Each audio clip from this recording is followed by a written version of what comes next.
Coast. That's something you could consider doing, knowing that we're all doing it together, and also knowing that this recording that you're using for the Longa con Car, let's see here. This recording is the immersion. This was recorded a couple of years ago.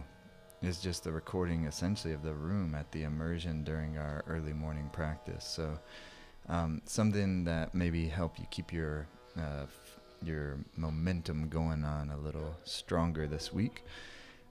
First class in the Third Eye Activation 2.0 is coming out later this week as well, Wednesday, if not earlier. And that's that. Let's tune in and let's get going here. And we're going to do some exercises. We're going to do the meditation. We're going to go into the teachings. And we're going to start our week off beautifully. So take your hands to prayer pose. Inhale, please. Exhale.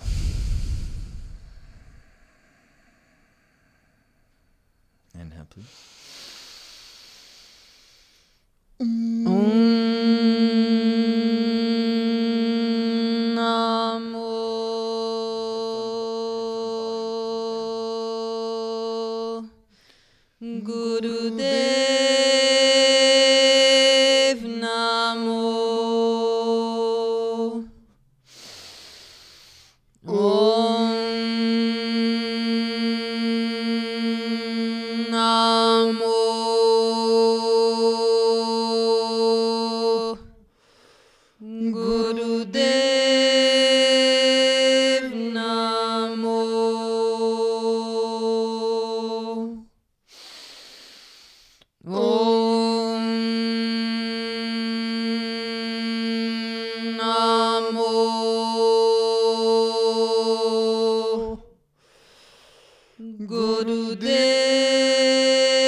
Sri Gurudeve Namah, Adgure Namah, Jugadgure Namah, Satgure Namah, Sri Gurudeve Namah, Adgure Namah, Jugadgure Namah, Satgure Namah, Sri Gurudeve Namah.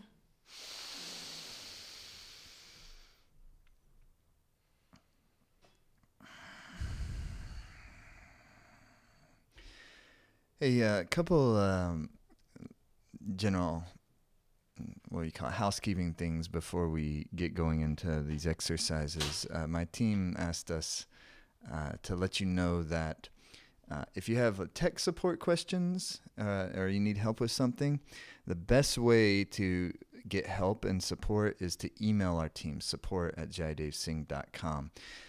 Posting the tech support on the forum, often some of those will get buried in the forum, and it's going to be more efficient if you just email our team, support@jaidevsingh.com. They wanted me to let you know that. And the other thing is that if you haven't been able to check out the 40-day challenge page yet and to watch the video that explains how everything works, definitely do that. Also check out the new audio section of the Life Force Academy. If you go up to the menu and you click audio, you'll be able to see that there. You can get the Thunderbolt mantra there.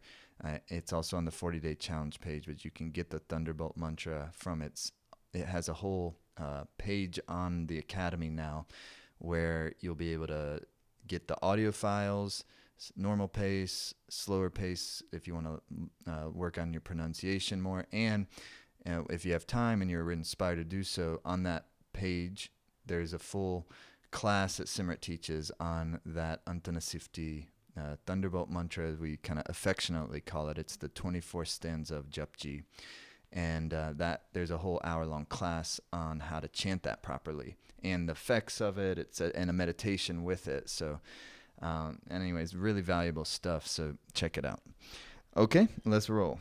So we're going to come into easy pose. If you're sitting on a chair, that's cool. Feet flat on the floor. And we're going to begin with spinal flexes. So you're going to come, inhale, lift through your chest, exhale back.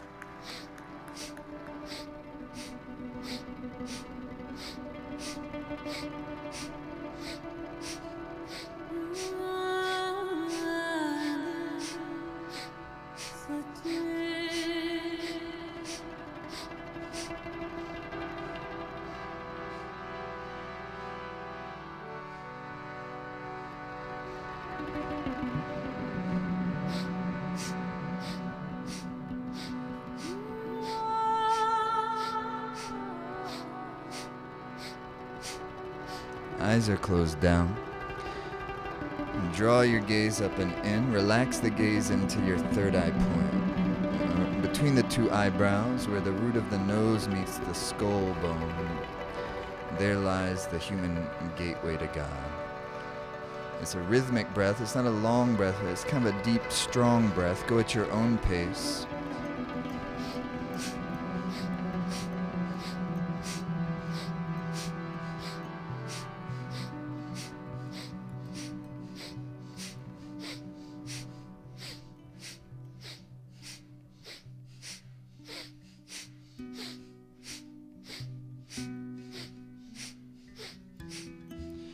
And keep going now, even deeper with the breathing, like you're trying to draw the prana into your body, like you're trying to lift yourself with your very breath. And keep going. The meditative gaze, another 25 seconds to go.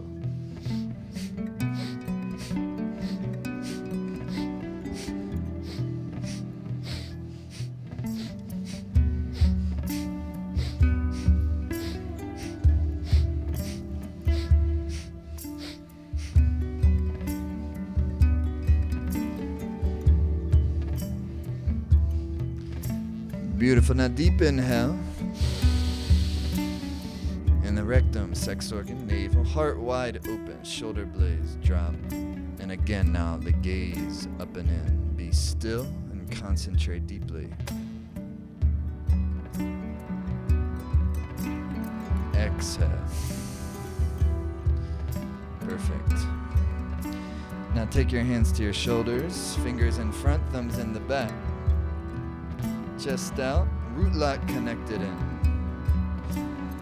Those of you brand new to Kundalini Yoga, really consider checking out the Bright and Beautiful course so you can learn all the ins and outs from the ground up, yeah? Root lock connected, chest out, inhale left, exhale right, spinal twist, go.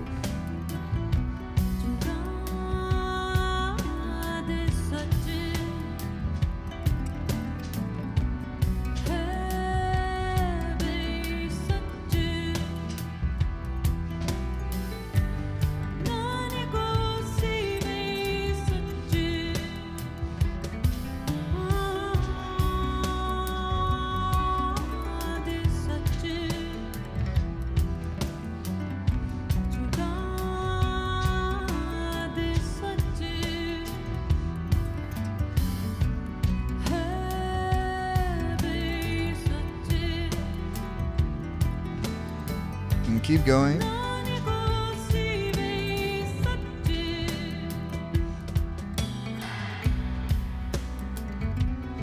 Now deepen the breath, keep going.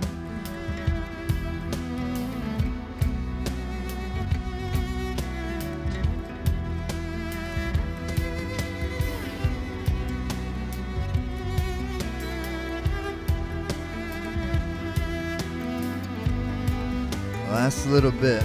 Now use your breath to open the spinal subtle channels.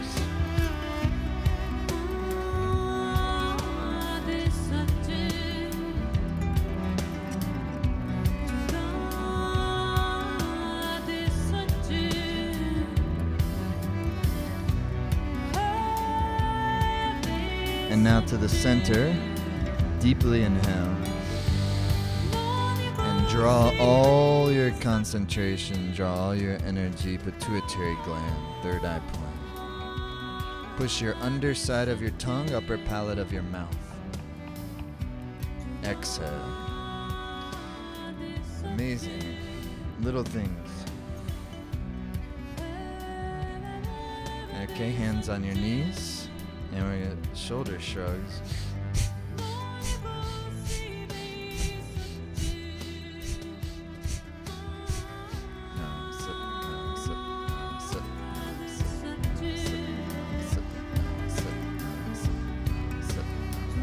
Every exhale, let the stress release. Let the shoulder blades just release.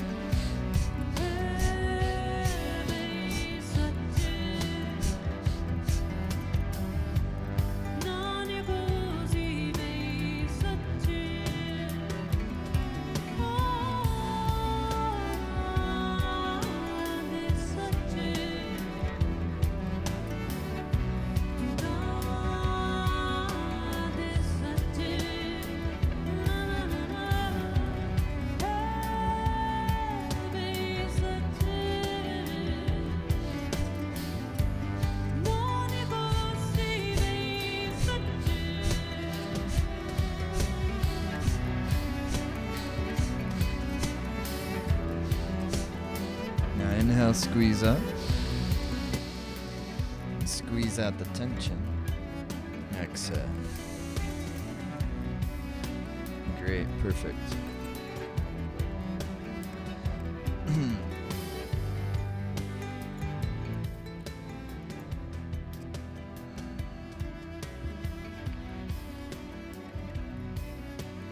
Okay, try this. You're gonna have your hands Gyan Mudra.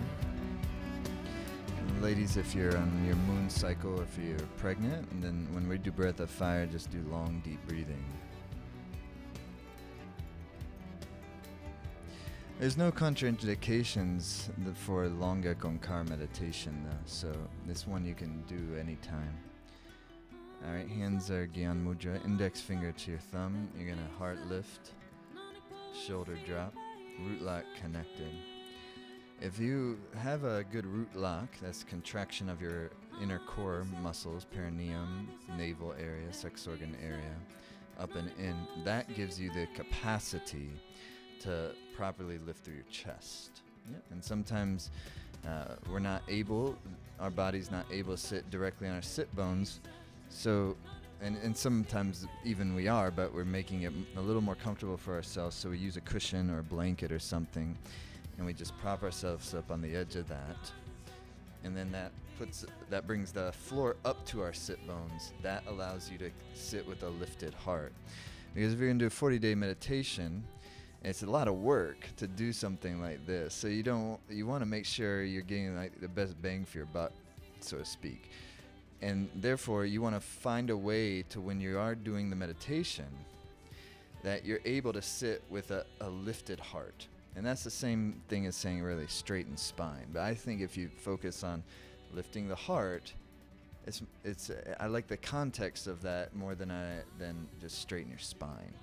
So open your chest, lift your heart. Your magnetism is more expansive when you have a lifted heart, because it makes you a little more vulnerable in the first place. But it creates a more optimum environment for life force to flow. And that makes your magnetic energy more expansive. That's why people in general are more attractive when you have like a lifted heart, lifted chest, and not so much slumpy. So that's the idea. And in a breath of fire, you especially want to have that lifted heart because your navel movement needs enough space. Because the navel movement's not just back and forth, but it goes in and up as well. So if you do it with a slumpy chest, you're back and forth mostly. You can try it with a slumped, collapsed heart. There's not room. If you lift your heart like this, and then you go, you'll notice, especially with practice, that navel's going to go upward. That's why the yogis say the journey of enlightenment's just from this long, from the pinky to the thumb, from the space of the navel to the heart center. So the navel is your pranic pump that's lifting the life force from the lower part of under the diaphragm of the body, which is the realm of the subconscious. And now you're using the pranic exercises to now pull the prana out of the realm of the subconscious into the realm of consciousness, because when it's down here, it causes that life force condition. See, it's not a problem. There's nothing wrong with you or I. But the life force condition, when it's constricted in my lower triangle, causes me to be me-centric, self-centered. And that's an environment that will make me, over time, unhappy. When we go from me and you lift it into the heart area, which is the realm of we, you start to become more we-centric, more serviceful. You start to live in a more service-oriented way of lifestyle. It causes you to become more happy. So even selflessness at some level is selfish. You know what I mean? But you're still, it's like, Dalai Lama describes it like this. He said, well, if you're going to be selfish, at least be the wiser form of selfish. Because if you're selfish and if you're altruistic, he says, if your life is more about servicefulness, altruism, you're still going to be the first one to benefit. So it's what he calls the wiser form of selfishness. All right? Good. Inhale. And go.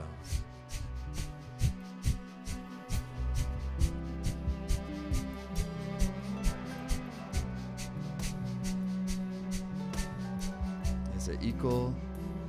Exhale, inhale through the nose. Just try a rhythm.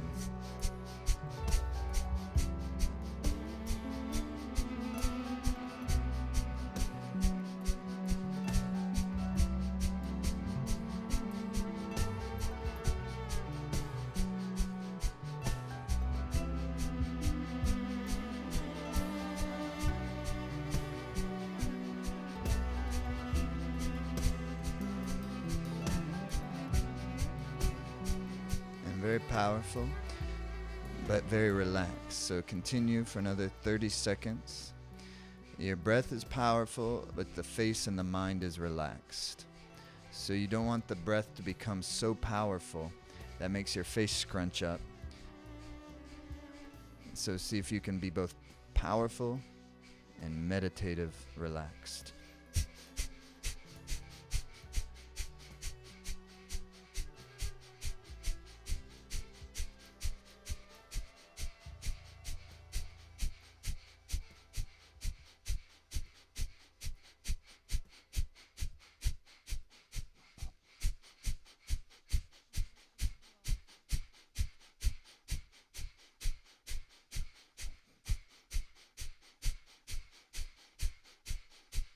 Now inhale. Suspend the breath, rectum, sex organ, navel, up and in. And the meditative gaze into the third eye. Under tongue, press against your roof of your mouth. And be still. Exhale.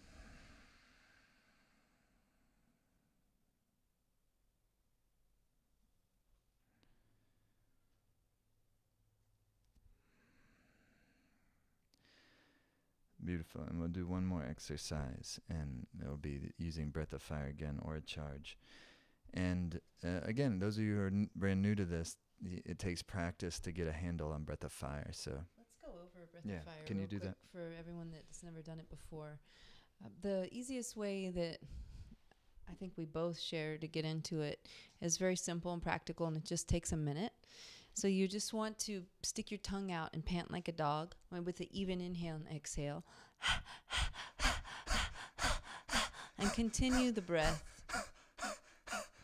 And now you're going to close the mouth and continue the breath through the nose. That's it.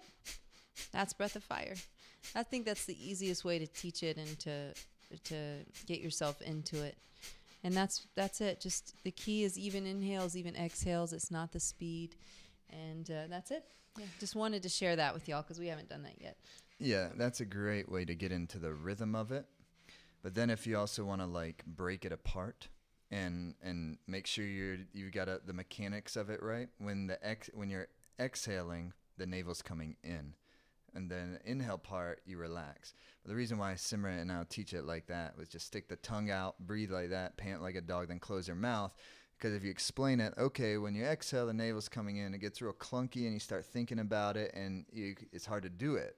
But if you just kind of start going, and then close your mouth and keep doing the breath through the nose, you'll just do it typically. But then if you want to understand and unpack the mechanics, as you're exhaling, the navel's in. As you're inhaling, the navel relaxes. That should happen naturally when you do it the way Simrit described it. And the inhalation and exhalation is equalized, ideally. So so the inhale is just as significant as the exhale because you're neutralizing life force. There's negative and positive charged life force. Go into that another day. But for the third eye is the neutralized center. So you want to neutralize. There's other breaths that are similar, Bhastrika, Kapalabhati, where they tend to emphasize the exhalation. That's not breath of fire. And a lot of Kundalini Yoga people overemphasize the exhalation. And sometimes for the purposes of teaching breath of fire, people will say focus on your exhale. And that's fine. It gives your mind something to lock onto. So you just focus on the exhale. Inhale takes care of itself. But you want to just be mindful. It's not a like that type of thing, or it doesn't when you're learning it at first, it may require that you scrunching your face some, but this isn't what it should look like a year down the road. But if you hang out in enough Kundalini Yoga circles, you'll find a plethora of people breathing like breath of fire. It's like and as Simrit has taught me over the years, that will make your face wrinkled.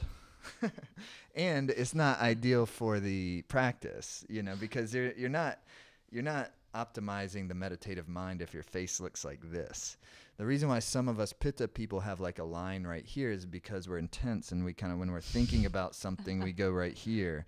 That's why actually in Ayurveda they call that a liver line. They say, well, you need to make sure your liver's not too stressed because you got that line right here.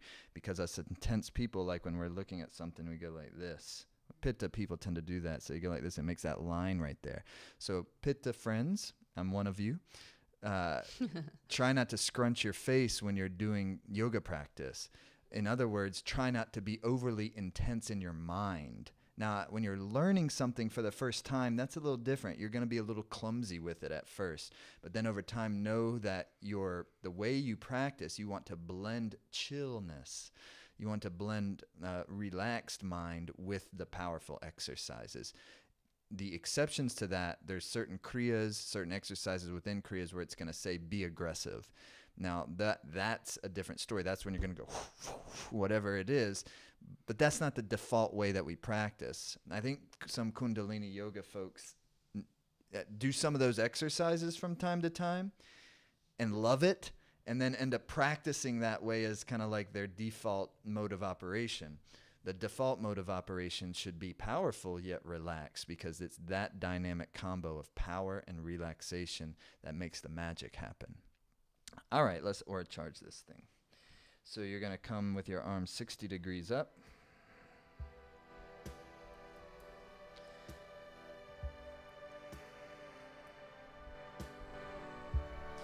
Inhale.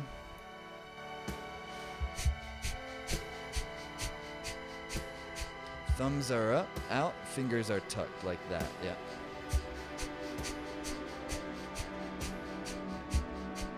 "60 degrees, powerful breath, relaxed mind. Sup, sup, sup, sup, sup.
Now refocus, recommit to the posture.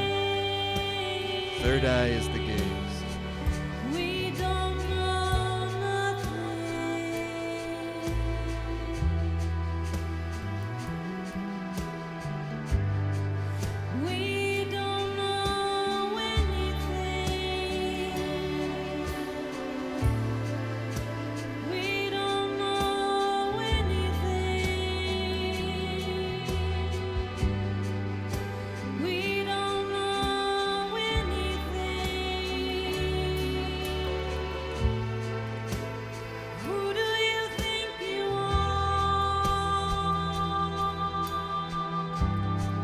Seconds. Concentrate. Powerful breath of fire.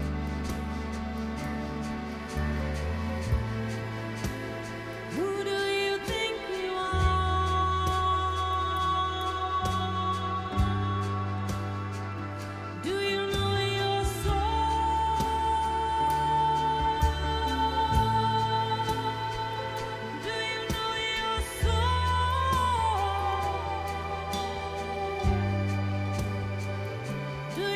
Inhale deeply. Thumb tips touching above the head. Fingers wide and tight. Stretch up. Drop the shoulders down. Rectum up and in. Sex organ, navel up and in. Tongue, roof of the mouth. Drop the shoulders. Touch the ceiling. Exhale.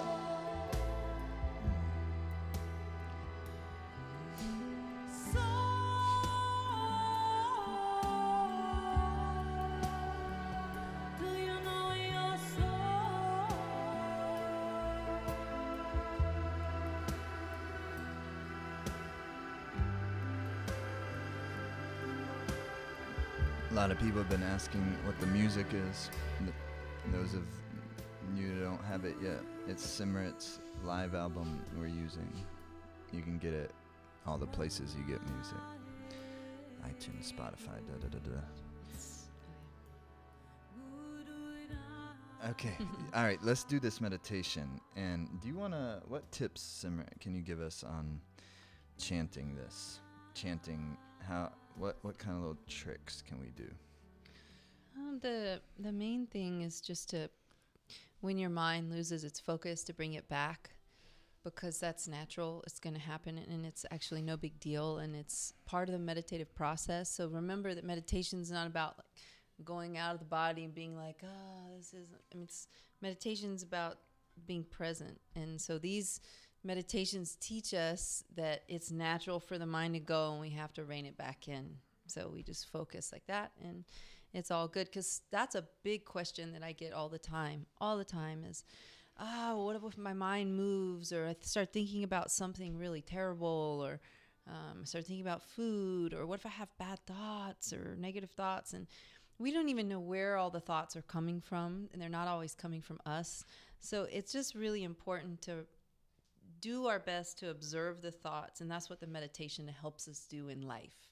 It's a microcosm of life. It helps us to be the observer, and it helps us to understand that everything's so transient, especially the emotional aspect of life. So for me, that's the most important thing about this, is just remembering to come back.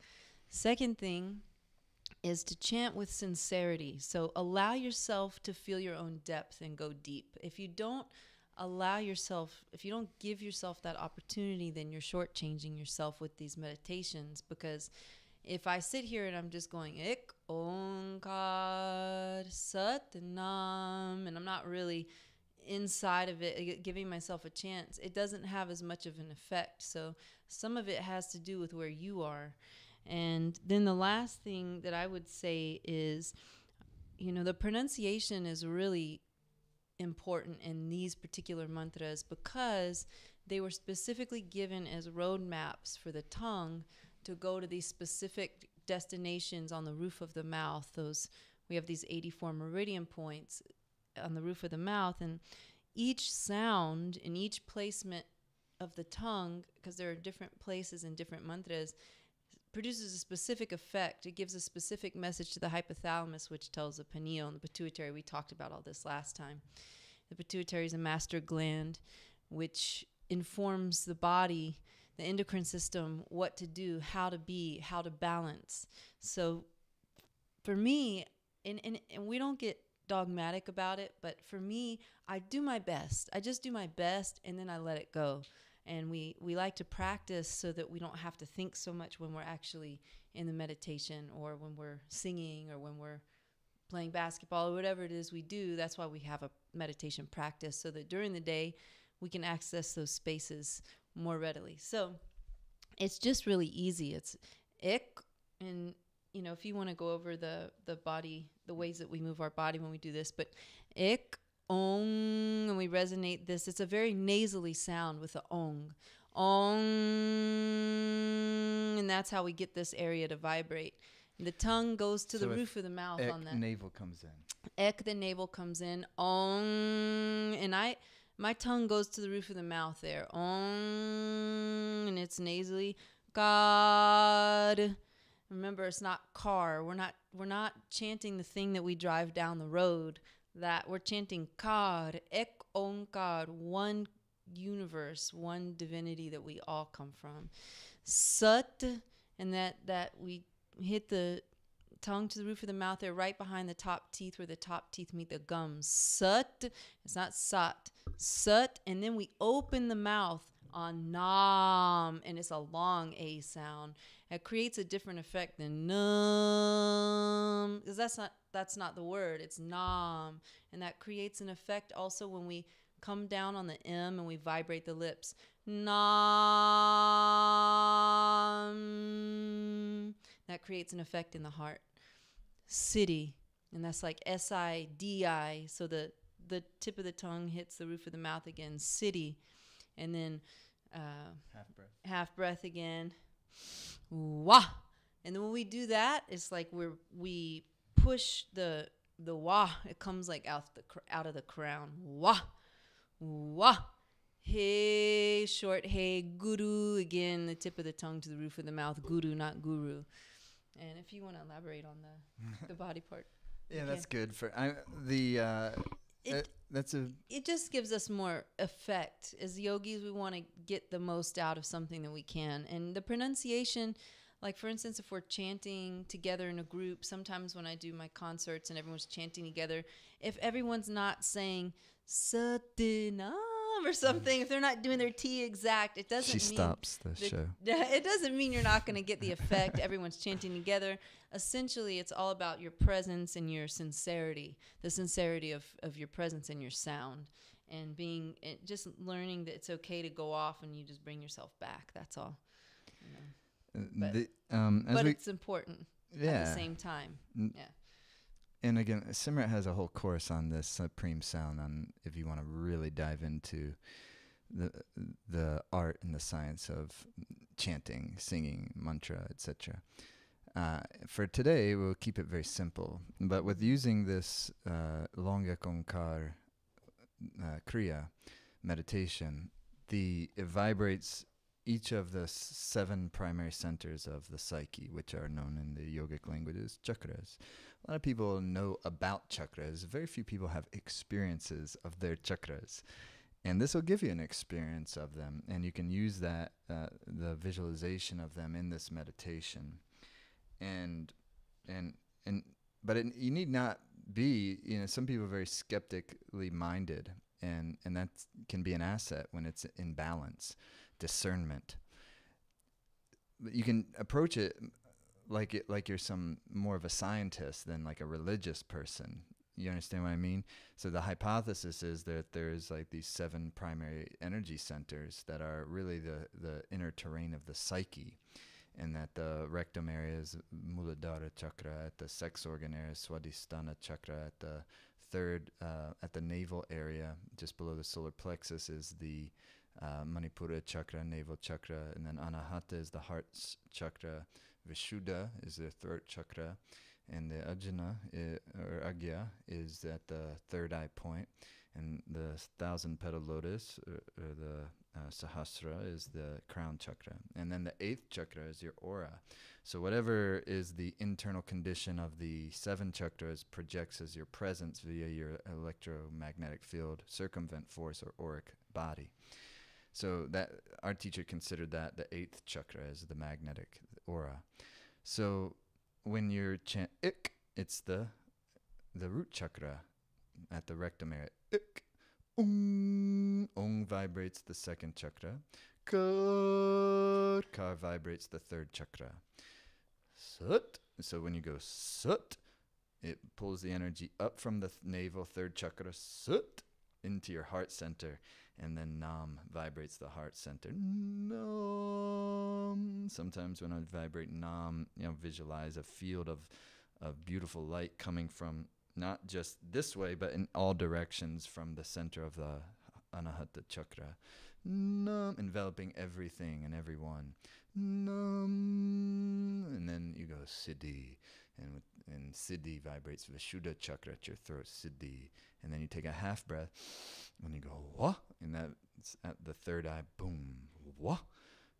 And then out the crown of the head, hey guru, and hey at the crown of the head, hey guru, crown of the head, and then through the magnetic field, hey guru.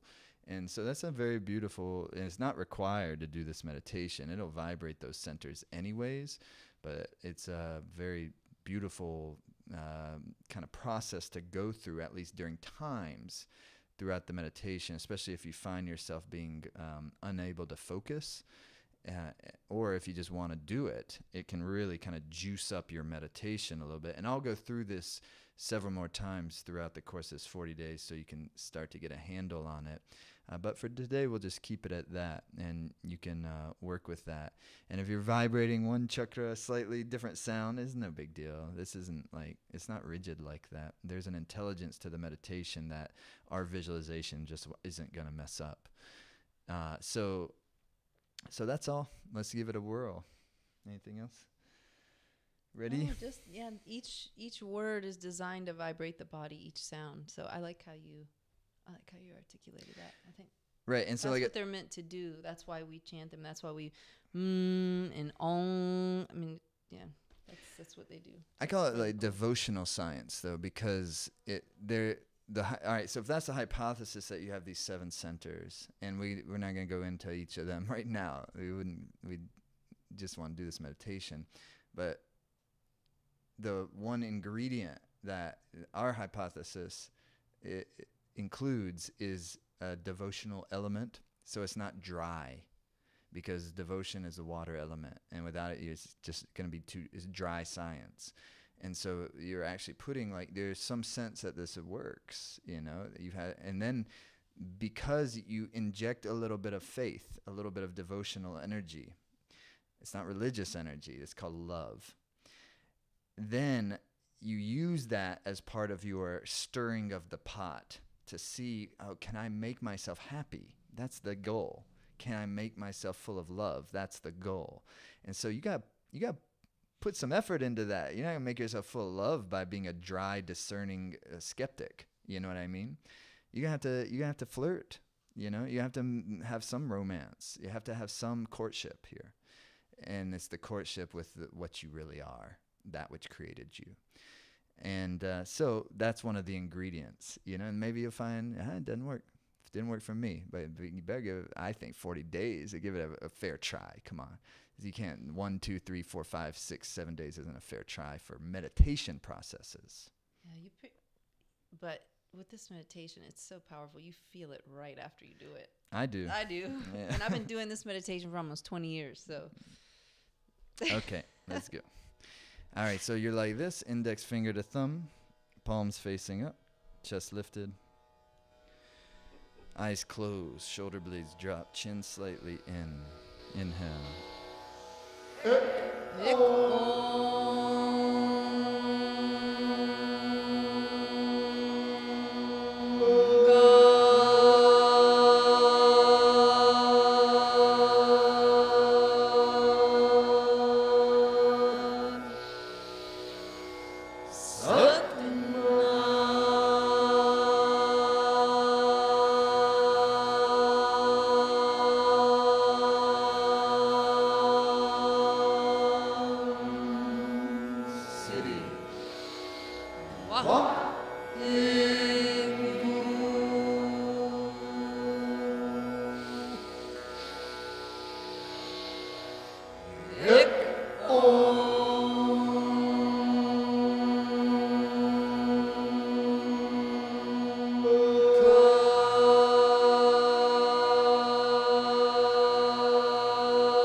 Satnam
Yeah.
So no.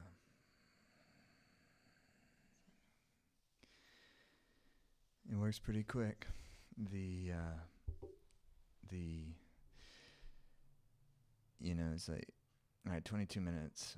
You might get to you might look down and say, gosh, we're only like 4 minutes into it. But it's actually not quite like that, because once you get like 11 and 15 minutes into it, by that point, the thing takes over. And if you start thinking about the time, you can just, work with your mind to go back into have a discipline to do your best to not think about time and go back into that chakra visualization or whatever you need to do, because time warps in this thing. So the second half of the meditation typically never seems as long as the first few minutes. At the immersion, we do 62 minutes. Sometimes that's over, and it's like, what? It's over? I look down, and it's like, oh man, I think maybe we're halfway into it, and it says 54 minutes. So it's that's why I love these meditations, head trip bypass surgery, intellectual bypass surgery. You're skipping the whole head trip, thinking what is real, what is truth, and you're just going into the vibration of truth. It's cool. In a minute, we're going to go on to Facebook Live on our Facebook private Academy group, and would love to connect with you there. We can't stay on for very long today because we got a whole crew here ready to get working to set up the immersion, but would love to hang out for a couple minutes and say hi and hear from you and know where you are. The next live broadcast isn't going to be for over a week, so it's going to be Wednesday. 10 a.m. on that is going to be not this Wednesday, but a week from this Wednesday, which would be the 13th of June. So we got a 10 a.m. Pacific. We have, a little bit of time, so keep your momentum going strong. Make sure to do the yoga class to keep your momentum. Revisit this class. Do this one again if you want to. Anything you want to do. But know that that's when the next live broadcast will be on the other side of the immersion. Cool. All right, so take your hands to prayer pose.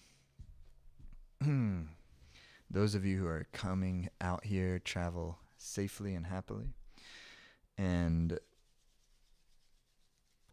may the long time sun shine upon you, all love surround you, and the pure light within you Guide your way on. Guide your way on. Guide your way on.